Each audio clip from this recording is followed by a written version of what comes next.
Mes chers compatriotes, demain, 4 avril 2023, nous célébrons le 63e anniversaire de l'accession de notre pays à la souveraineté internationale.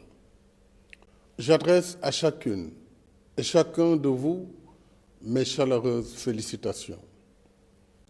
Par une heureuse coïncidence, notre fête nationale, symbole de ce qui nous rassemble au-delà de nos différences, se tient cette année sous le signe de la communion religieuse en ces temps bénis de jeûne et de carême. Voilà ce qui nous rappelle l'héritage des anciens, hommes de foi et de courage, qui ont bravé l'hostilité coloniale et sa prétendue mission civilisatrice et se sont donnés corps et âme pour former, éduquer et guider afin que nous soyons ce que nous sommes aujourd'hui. Une nation libre, ancrée dans ses valeurs spirituelles et socio-culturelles et pratiquant son vivre ensemble dans la diversité et l'harmonie. Nous devons respect et protection à ce legs ancestral, fondement essentiel de notre modèle de société.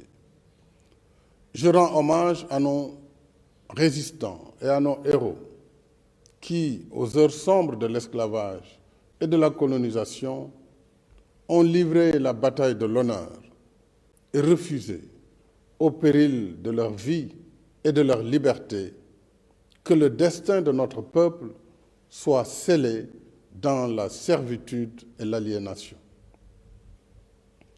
Ce souvenir du passé nous renseigne sur la chance que nous avons de vivre libres et de transmettre à nos enfants le désir ardent de liberté et de responsabilité inhérente à la dignité d'un peuple.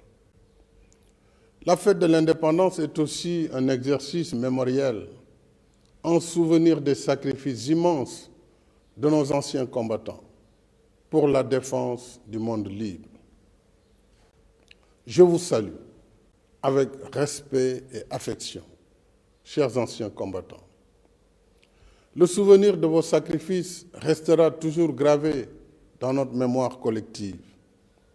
Demain, notre jeunesse et nos armées, forces vitales de la nation, seront aussi à l'honneur. À vous, officiers, sous-officiers et militaires du rang, je renouvelle ma confiance et mon soutien. Je salue la mémoire de vos défunts frères d'armes et réitère à leurs familles ma solidarité et ma compassion. Aux blessés parmi vous, j'adresse mes vœux de prompt rétablissement. Au nom de la nation, je vous redis notre satisfaction et notre fierté. Je salue votre fidélité à la symbiose armée-nation. Votre attachement aux valeurs de la République et des institutions et vos qualités professionnelles dans la conduite de vos missions au service de la nation et de la paix dans le monde. Le métier difficile des armes que vous avez choisi est devenu encore plus complexe et plus risqué en ces temps où les menaces sont plus diffuses, plus nombreuses et plus imprévisibles. C'est pourquoi, face à la montée des périls, nous poursuivons la sécurisation du territoire national avec l'implantation de nouvelles unités jusque dans les zones les plus excentrées afin de mieux affirmer la souveraineté de l'État et assurer la sécurisation des personnes et des biens. S'agissant de la gendarmerie nationale, de nouveaux escadrons de surveillance et d'intervention ont été créés dans 12 localités. Saraya, Bignona, Sédhiou, Koungheul, Ranérou, Ndioum, Podor, Kaffrine, Fatick, Mbour, Keur Massar et Diamniadio. Quant à la police nationale, elle s'est dotée de 10 nouveaux commissariats aux Parcelles Assainies, Unité 15, Golfe Sud, Diamaguène Sicap Mbao, Rufisque Est, Yeumbeul Comico, Zac Mbao, Thiaroye, Linguère, Nioro du Rip, Koungheul et prochainement à Keur Massar. Ces efforts sont renforcés par la modernisation des moyens d'investigation et le relèvement des effectifs afin que nos forces de défense et de sécurité restent toujours à la hauteur de leurs missions régaliennes et des tâches civilo-militaires qui leur sont confiées, comme la préservation des ressources naturelles, thème de la fête de l'indépendance cette année. En effet, la protection de nos ressources naturelles reste au cœur des priorités de notre souveraineté, avec la raréfaction des ressources, les pillages et trafics illicites de tout genre et la nouvelle vocation minière, pétrolière et gazière de notre pays. C'est pourquoi je tiens à la poursuite des plans d'équipement de nos forces de défense et de sécurité pour qu'en tout temps et en tout lieu, elles gardent l'ascendant et soient prêtes à la riposte. Mes chers compatriotes, dans mon message pour le Nouvel An, je vous ai entretenu de nos programmes et projets de développement économique et social, y compris l'état d'exécution de nos chantiers d'infrastructures indispensables à la réalisation de nos objectifs d'émergence. En dépit de la conjoncture économique difficile, l'État continue sa politique de soutien aux ménages, comme en témoignent les mesures de lutte contre la cherté du coût de la vie, dont la baisse du prix des loyers. En même temps, tous nos chantiers d'infrastructure restent actifs, aussi bien en milieu urbain que rural, conformément à notre politique de développement dans la justice sociale et l'équité territoriale. Ainsi, après les autoponts de Yoff, Keur Gorgui, Saint-Lazare, Lobat Fall et Keur Massar, celui de Cambérène et le pont de Marsassoum ont été mis en service. Dans la même dynamique, je suis heureux d'annoncer que l'exploitation commerciale du BRT débutera dans le courant du deuxième semestre de cette année, avec un parc de 158 bus spéciaux, 100% électriques, qui seront alimentés par voie solaire.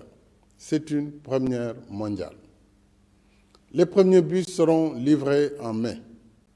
Le BRT permettra de transporter plus de 300 000 passagers par jour, sans pollution, avec Internet à bord et dans les meilleures conditions de confort et de régularité, comme le TER.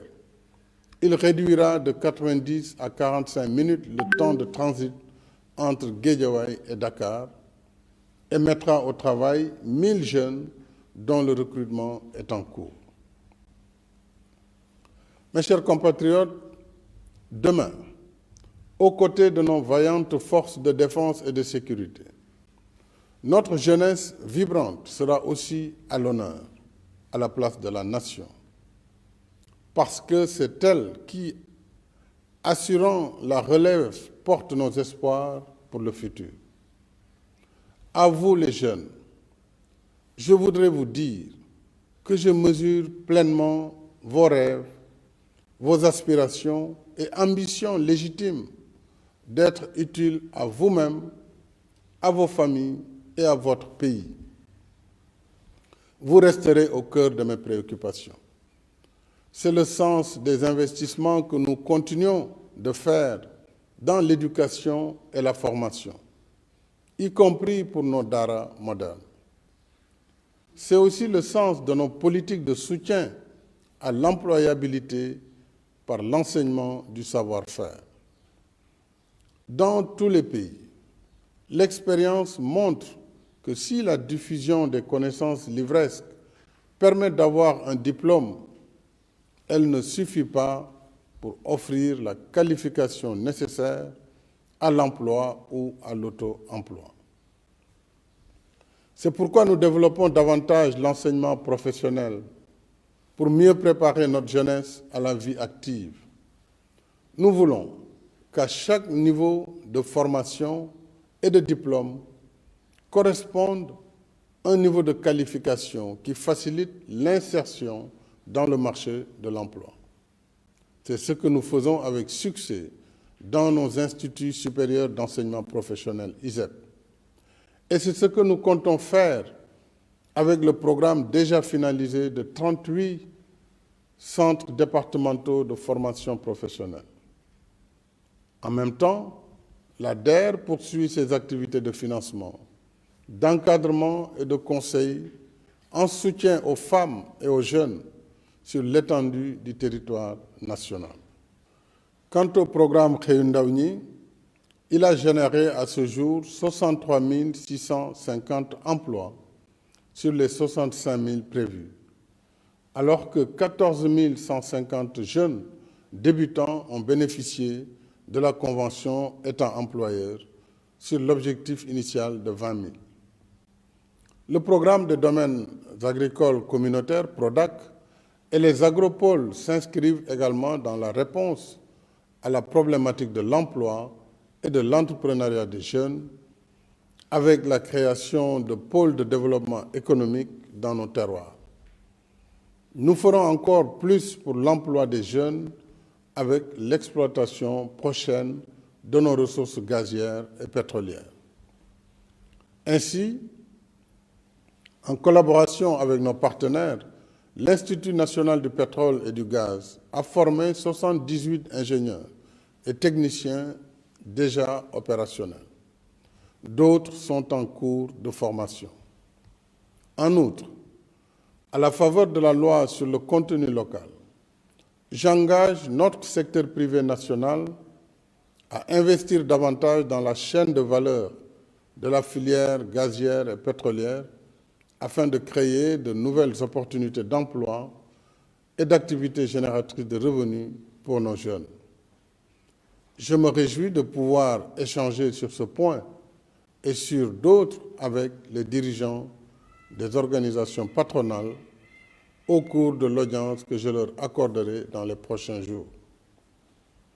Ce soir, je voudrais aussi saluer et encourager nos 32 500 jeunes agents recenseurs engagés pour les opérations du 5e recensement général de la population et de l'habitat, prévu du 15 mai au 15 juin, afin d'actualiser nos données démographiques et statistiques.